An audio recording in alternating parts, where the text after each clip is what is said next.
Welcome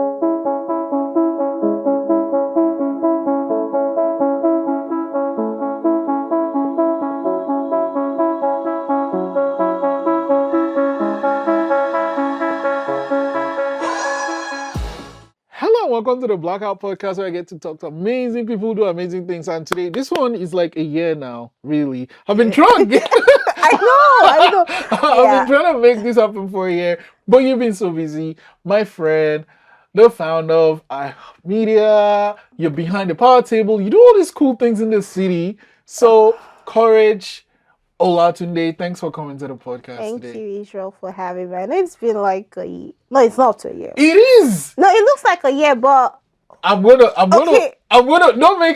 open my calendar because my calendar has everything. But you know how it is in this town. Everybody's busy and all of that. But I'm glad I'm able to make it here today. Yeah, I'm a bit shy, so if I close my face, you will shy. We're fine. So tell me though. I mean, I think the first thing that like kind of hit me was that you were in New York before, and then you're like, no, I'm coming to Halifax. It's usually the other way around. Like, what was behind the move? It was for family. Oh. Yeah, it was for family. You know. Right. But I like it here. Okay. So first we'll talk about liking it here, but what things did you like about New York? What did I like about the fashion? Jeez. It has everything you think about. I just like the fact that if I wanted something I could get it. Even if I wanted things back from Nigeria, it was easy to just get things over to me and all of that. And all of the people I met, the diversity and all. So it was really cool. And as a child, now you're watching those American movies, you're like, one day I'll get there. So having to be in a place that you always looked forward to going to was like it. Yeah, but that was like the first honeymoon phase, but I got over it very quickly. But yeah, it was really cool, the people, but the fashion for one, oh my goodness. Have you always been like a fashionista? Like fashion has always been your thing? I don't want to say if I'm a fashionista, but I appreciate good things, good clothing, accessories and all of that. And my mother would say a very expensive child. But I appreciate it. So, and New York exposed me to see a lot, even things I couldn't afford. It gave me that motivation. I have to work hard to afford them. Oh, okay. So, like growing up, what did you want to be though? I wanted many things. Oh, like what? I wanted to be a TV host. Ah. And I wanted to be an actress. And I wanted to be a hair hostess. But anything that was more creative, media, anything that entailed me meeting people or in the creative space was what I gravitated towards. But as a Nigerian now, I had to be in science. I was a science student all the way. I think I was nurtured to go into the field of medicine or something, but jam does.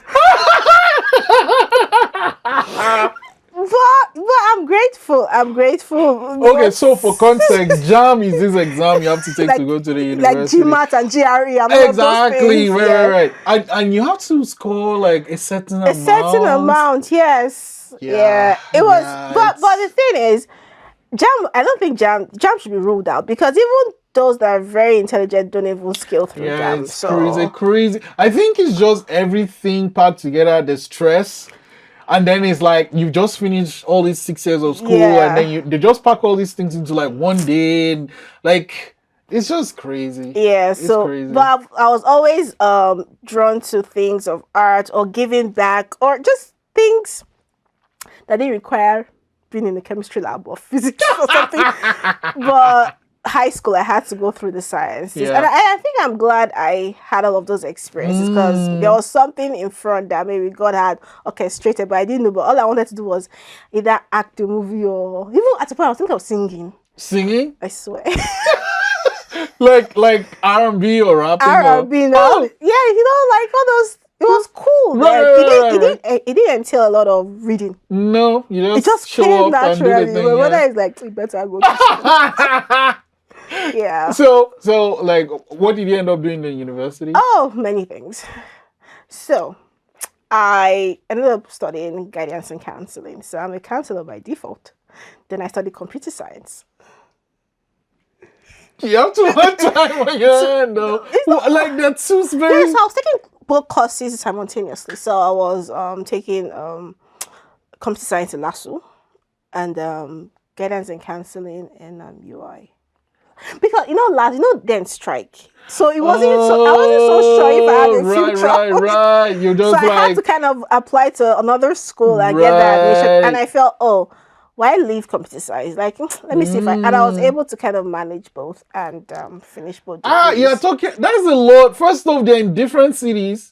Yeah, so the UI was affiliated to a school in Unilag, so it was easy. From so that, I would so in the mornings I would do the UI, in the evenings I would do the last one. So I really didn't have time. I was like studying back to back. That's crazy. But it was I'm just thinking with the traffic because they're on both sides like this. Yaba is this side and last Anthony campus. Maryland, it wasn't Ojo, no. So that's the one I know. That's Ojo. No, I went to the one on Anthony campus. Okay. So, but it was crazy, but because people wonder, how did you do it? I said, I don't know. Right. I don't know, but I did it. Crazy. Okay, so when was like, okay, I'm done all these things. I'm gonna move out of Nigeria. Like, what was the push to move out? I always knew I was gonna leave Nigeria.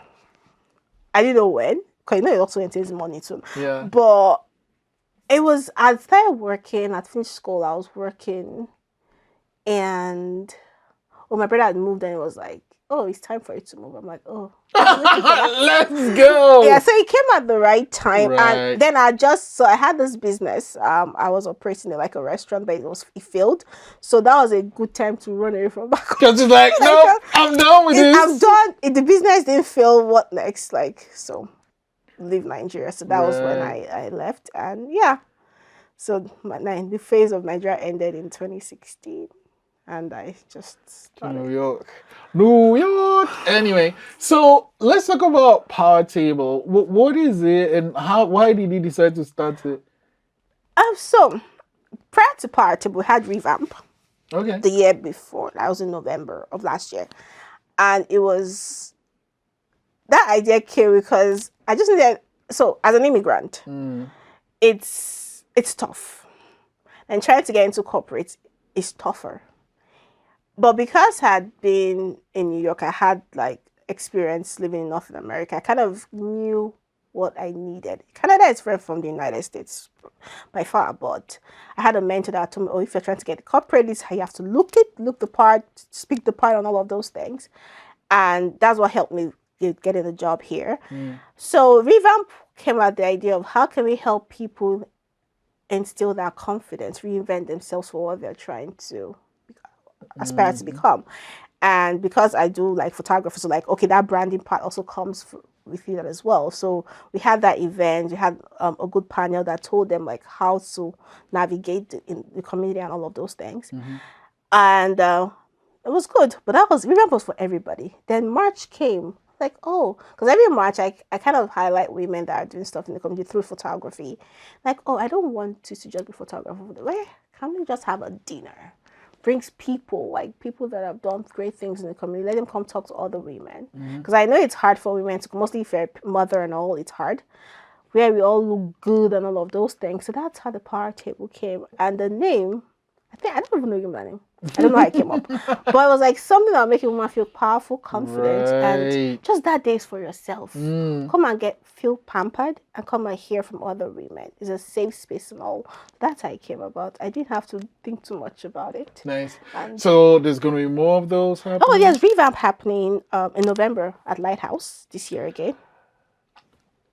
Bigger, actually. It's bigger, yeah. It's bigger. No, last year was just a pilot. Right. I was like, what can we do? How can we help immigrants, people in the BIPOC community?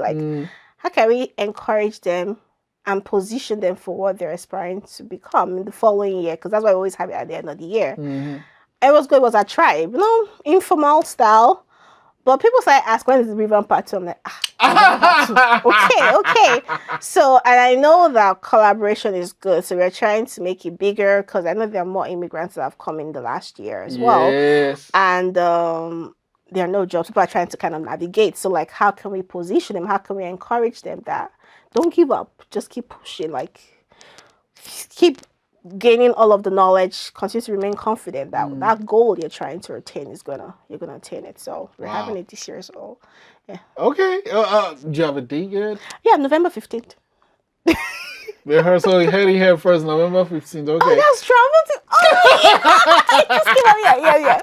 Yeah. I've just been putting a little bit of like blurbs on Right. Instagram, but it's November 15th, and So, I mean, and then there's iHub Media, and that kind of like came from your love for photography. So let's yes. go, before we get to the media, let's talk about photography. How did that come? Because you're doing science and Yeah. counseling. What is Yeah, no, all the counseling thing I left about. So when I moved to New York, honestly, I wanted to go to New York Film Academy.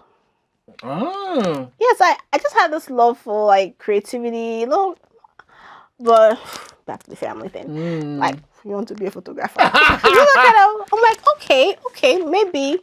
So I got a camera. I saved up, got a camera.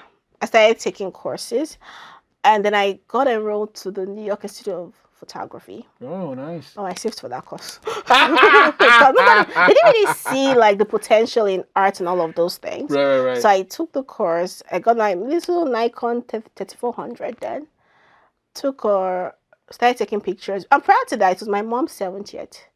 So they got a makeup artist. I was like, oh, I had this Samsung phone. I took very lovely photos. I wish I had it here to show. But I was like, you have IO. I said, see, it's not by the phone. It's the person be holding the phone. Right. Maybe there's something in this thing. So then I got that camera and I started photographing in church. Then I saw now hired me for a wedding. That was what broke the camera. Like, they can pay you this amount for there's something. So they started seeing that it's not just by having a camera. Like, people actually pay top dollars and all. So that was how the love of photography came. Then I went to school again for marketing and web design. So it was just all coming together. But when I left New York, because I was doing a bit of photography then before I had my son, but moving here, I was like, I can't just let it die. We have to bring something. So that's how iHub Media came about here. What's the story behind the name? The name? Please don't ask me. Oh, no, I have to spill the secret. There's no story behind that name. No? Oh, okay. But now there's a story. Oh, right. What is it? So, like, I didn't even know how to explain it. So, we are helping you to the next level. Oh, but before that, it took a while. I was looking, when you're searching for a name to register a company. I wanted iHeart Media, but there was iHeart Radio. Dude, big Who company. Am I, small fly. So I was like, I can't keep going back and forth with this joint stock registry. iHop. What if I hop? That was it. And I realized after I got accepted, then I realized it was iHop Foods.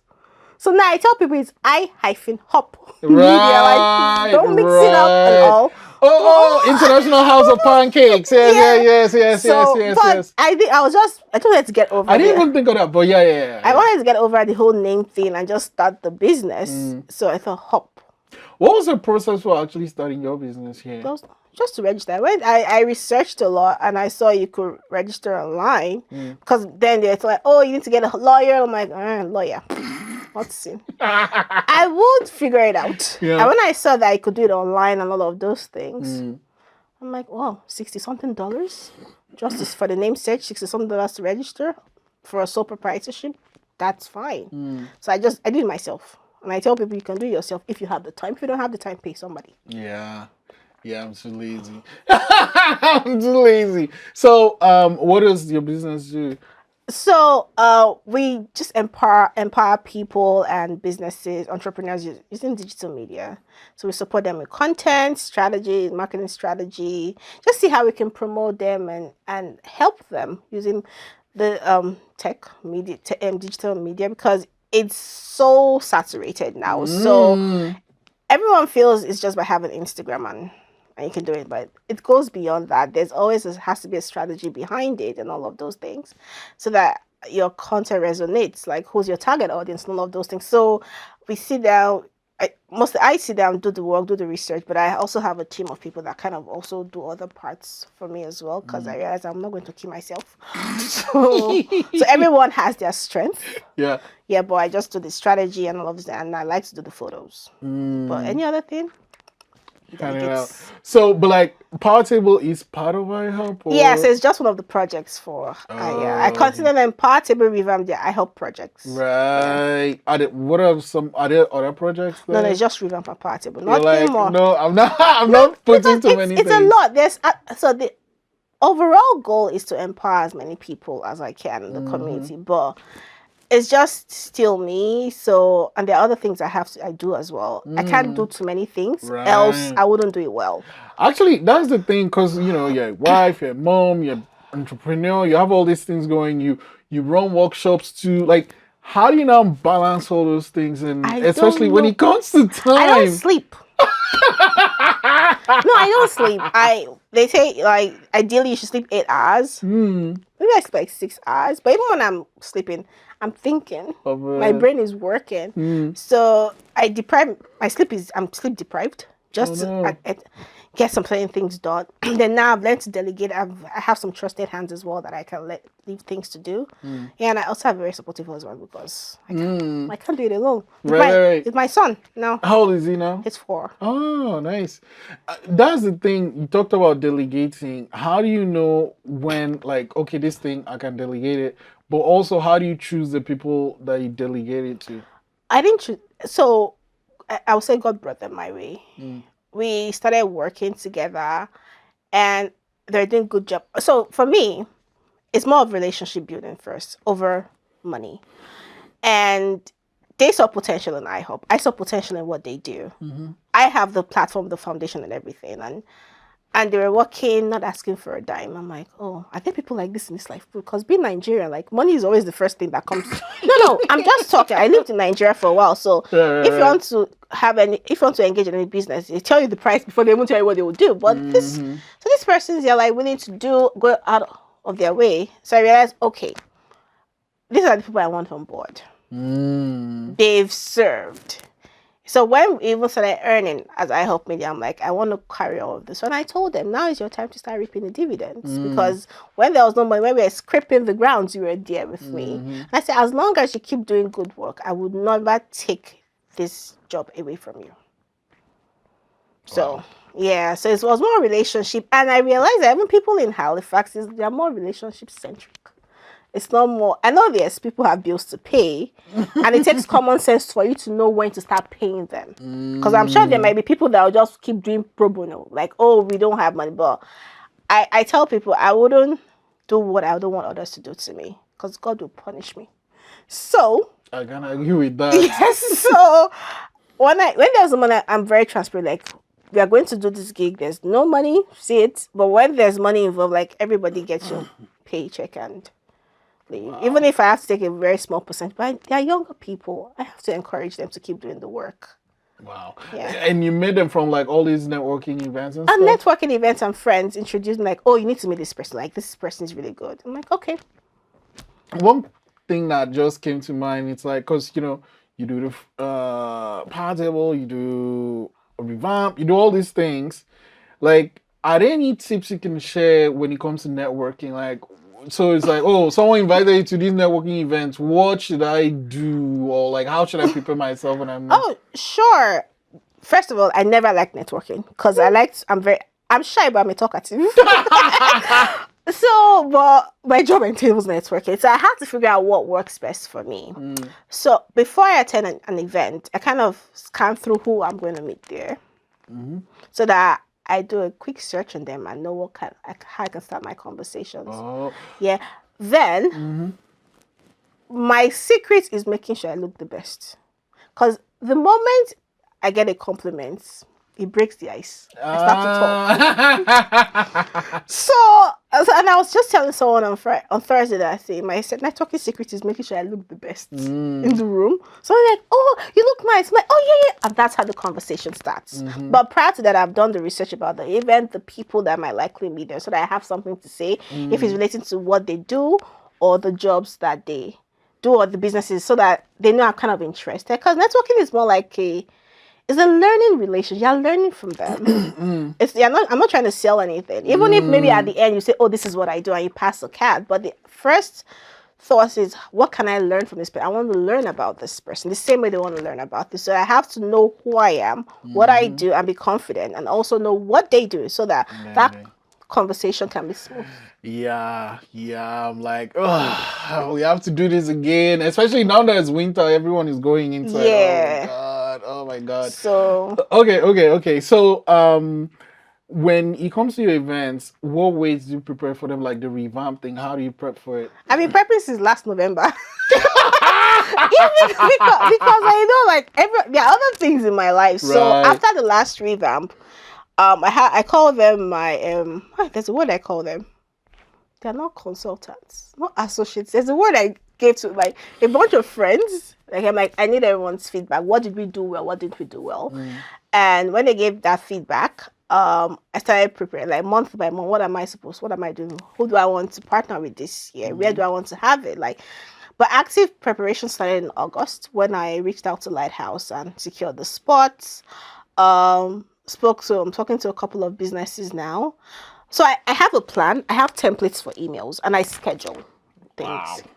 So before I sleep, I schedule everything out. So if you receive an email from me at 9 a.m., I schedule it like days before and all. So all of those go out. Then I start, and I said, okay, when do we want to launch the registration so that I can start saying, when do I need to update the website so that people, so like everything is planned and spaced out so that I don't burn out. Yeah. Okay. There's this tradition I love doing, and a friend of mine asked me this question, so like now I ask every guest now. Okay, I hope I can answer. And it is essentially, what's something that happened to you before you were 17 that's kind of responsible for the person you are today? I don't think anything happened. Going to school. Reading, I think I've always been a very curious child. Yeah.